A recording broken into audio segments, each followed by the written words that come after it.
বিরোধী দলীয় chief whip ও ঢাকা ১১ আসনের সংসদ সদস্য নাহিদ ইসলাম বলেছেন, অনেকেই শেখ হাসিনার ক্ষমতাচ্যুতি চাইলেও রাষ্ট্রের ক্ষমতার কাঠামোগত পরিবর্তন চাননি। এমনকি তিনি ক্ষমতা ছাড়লেও দেশ ত্যাগ করুন, সেটিও অনেকে চাননি। তাদের উদ্দেশ্য ছিল আওয়ামী লীগকে বিরোধী দল হিসেবে টিকিয়ে রাখা। তবে জনগণ উপলব্ধি করেছে যে আওয়ামী লীগ বাংলাদেশের ভবিষ্যতের জন্য ইতিবাচক নয়।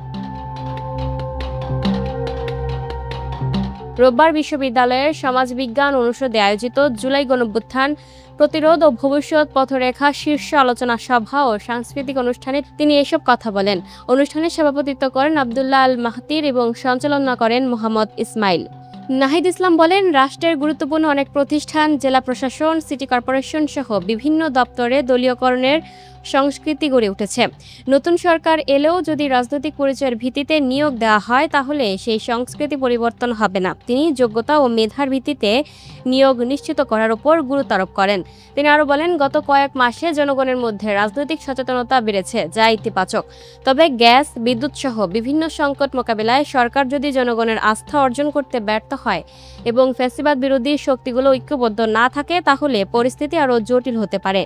ঐক্যের প্রধান শর্ত হিসেবে জুলাই সনদ বাস্তবায়ন এবং জুলাইয়ের ঘটনার বিচার নিশ্চিত করার কথা উল্লেখ করেন নাহিদ ইসলাম। তিনি বলেন, এইসব বাস্তবায়ন করা গেলে বর্তমানের আশঙ্কাজনক পরিস্থিতি এড়ানো সম্ভব হবে এবং এই লক্ষ্যেই এনসিপি কাজ করে যাচ্ছে। অনুষ্ঠানে জাতীয় ছাত্র শক্তির সিনিয়র যুগ্ম সাধারণ সম্পাদক খানতালাত মাহমুদ রাফি আন্দোলনের সময়কার ব্যক্তিগত অভিজ্ঞতা তুলে ধরেন। তিনি বলেন, চট্টগ্রাম বিশ্ববিদ্যালয়ের ভৌগোলিক অবস্থানের কারণে আন্দোলনের সময় সেখানে ভিন্নধর্মী পরিস্থিতি তৈরি হয়েছিল এবং নানা বাধা বিপত্তির মধ্যেও আন্দোলন চালিয়ে যেতে হয়েছে।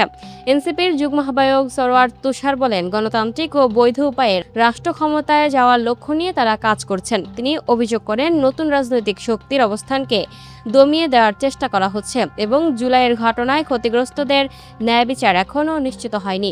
জুলাই গণঅভ্যুত্থান, প্রতিরোধ ও ভবিষ্যৎ পথরেখা শীর্ষকে আলোচনা সভায় বক্তারা গণতন্ত্র, রাজনৈতিক সংস্কার, ন্যায় বিচার এবং ভবিষ্যৎ রাষ্ট্র ব্যবস্থা নিয়ে বিভিন্ন মতামত তুলে ধরেন।